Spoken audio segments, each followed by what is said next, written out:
Obsidian is always delivering great games, and they have a third game launching this year. You'll get to go deeper on it in our Direct, but until then, let's take a look.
On June 8th, 2025, Obsidian dropped a surprise trailer for the early access version of Grounded 2, hoping to stay hot on the trail of their previous installment, which was an instant hit. On July 29th, the first early access build dropped, and we got to work. The main purpose of this video is to not only highlight the key differences between the two games, but further cement why I believe this game could end up becoming the greatest survival game of all time. That being said, the game is new enough that I don't want to spoil some of the cooler new enemies or story beats. Anything that wasn't shown in the trailer will be left untouched in this video for the most part, so please check the game out for yourselves if any of this interests you. As per the trailer, our story resumes not long after the first game. We're introduced to Sloan Beaumont, who seems to be the face of Ominent's Reformation period. It's interesting to take note of the overall aesthetic of the Grounded world now that we've left the yard. While the commercials seem to suggest the same 90s kid-era mad scientist vibes, there's a neat sheen of retro-futuristic glimmer with a new Ominent, similar to that of The Incredibles. Sloan's reformative infomercial is then cut off by the updated story of our four beloved characters. They've had a bit of a glow-up. During a ceremony in which Dr. Tully seems to have de-raisined himself, there's an explosion in Brook Hollow Park, which leads to mass chaos and the kids becoming shrunk again, this time in a newer and far larger area. So, how big is the map of the second game compared to the first one? According to Obsidian developers, the starting area of the second game is the same size as the entire first game. Even in early access with plenty of closed off areas, we'll get to those more later, the developers are very much keeping their word so far. The second game's map size is huge, and just drinking in how large it is in the first minute of the game will be both invigorating and dizzying for players. Early on, you receive the Scab 2.0, which essentially utilizes the same uses as its predecessor does, but with a noticeably cleaner HUD. Moving between the Scab menu feels easier and more responsive in Grounded 2, and the HUD showcases a much cleaner and modern look as a result of this. While we weren't able to find any Scab themes to adjust the menu palette just yet, we're pretty sure Obsidian will add them down the line. The mutation menu functions the same, even including the same loadout system with 4 customizable loadouts, which is really nice for switching between combat, resource gathering, and exploration. They even show the exact progression of your mutations now, helping you focus on and improve your skills far more reliably than in the first game. That being said, the second game lacks one of the best HUD and inventory features of the first game, the triple hotbar. Being able to switch between 3 different hotbars on the fly made transitioning between enemy types and biome hazards extremely smooth. While it most likely will be added eventually, Lacking it now does take off a few points for quality of life purposes. The Omni-Tool feature-saving inventory slots does make up for this a bit for what it's worth. It definitely feels this game was made for Grounded 1 veterans primarily, which is evidenced by a pretty clear difficulty spike off the bat, as well as maintaining quite a few of the essentials from the first game in this game. While this makes the transition for veterans incredibly smooth, I do worry about the retention of newer players that might want to try the franchise out, but don't want to beat the first game beforehand. The most notable and hyped features from the game trailer has got to be the addition of mounts. Traveling on foot in the first game becomes easier with stamina and movement speed mutations, but it still reaches a point where you would eventually rather zipline everywhere than walk. Adding mounts not only solves the issue of foot travel taking ages, especially with the much larger map now, but it also solves the zipline gameplay loop, where you aren't really interacting with the world as much as moving around it. Using mounts still makes you engage with bugs and random encounters on the ground, but you don't have to lose much speed for it compared to ziplines. In combat, mounts are surprisingly effective so far. While we only have access to 2 mounts as of the current early access patch, the earliest available one is more than enough to handle most bugs in the starting area. Your mount has access to a similar skill set as yours. They can use a 3-hit light attack combo, a charged heavy attack, and they can block.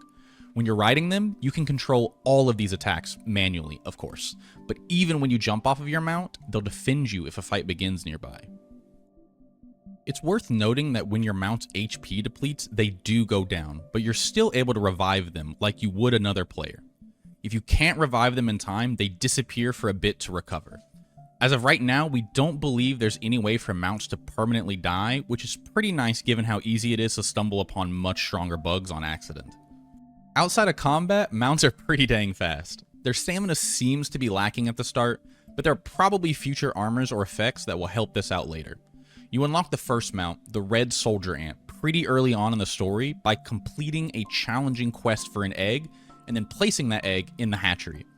Despite being just the starting mount, the Red Soldier Ant can 2-shot grass stalks, vacuum objects up off the floor into either of your inventories, and even hold up to 12 weeds and or stems. You can also relocate buildings while riding your mount.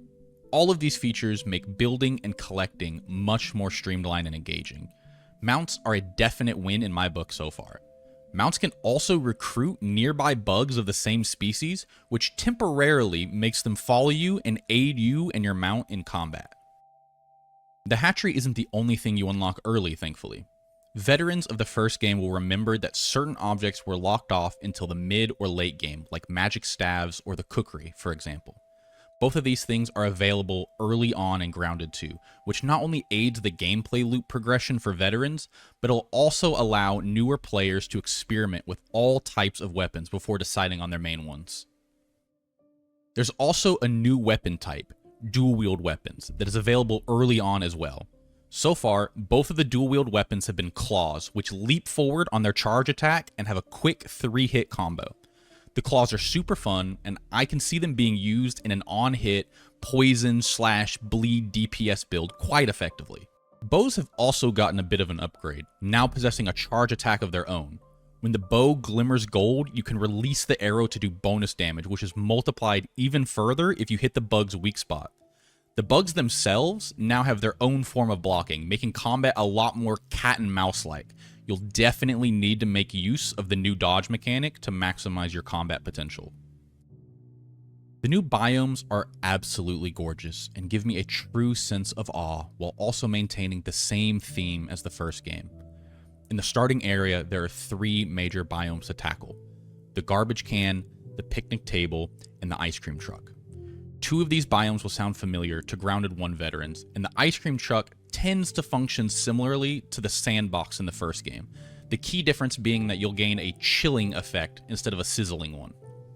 Despite utilizing similar mechanics, such as the gas mask, these new areas are far different than their predecessors, having a new host of enemies to tackle and a new variety of resources to make use of. So far, the ice cream truck is definitely my favorite of the 3 new areas, though I'll leave you all to explore it for yourselves. There isn't a pond biome in Grounded 2 just yet, which does hurt me a little bit, as the pond was my favorite biome by far in the first game, and they do have it scheduled on the official roadmap, thankfully. The game remains as immersive as ever, and that really seems to be its strong suit. The higher saturation of neutral bugs add the same level of random interaction and potential for chaos as the first game, which really works in its favor with ziplines not being on the table for a while. While the criticisms of "it's more of the same" are valid in the fact that the biomes so far fundamentally function the same, everything else is pretty much a clear upgrade over the first game. Combat, movement, and graphics are noticeably smoother and modernized, and the story itself is just as engaging as it was in the first game. Finishing Move delivers a banger soundtrack yet again, which only elevates the idea that this game is as much of an upgrade as it is a sequel. The roadmap and design philosophy so far has shown that the developers at Obsidian are aware of the quality of life features that were greatly needed in the first game, as well as the ones that might have trivialized it, minus the exclusion of the hotbar. While I hope to see the hotbar return, I truly have few gripes with this game, and it's clear that they're blowing full steam ahead to reach the innovative, immersive, and chaotic survival game peak that Grounded 1 delivered to us already. Side note, thank you Obsidian for keeping Arachnophobia safe mode in.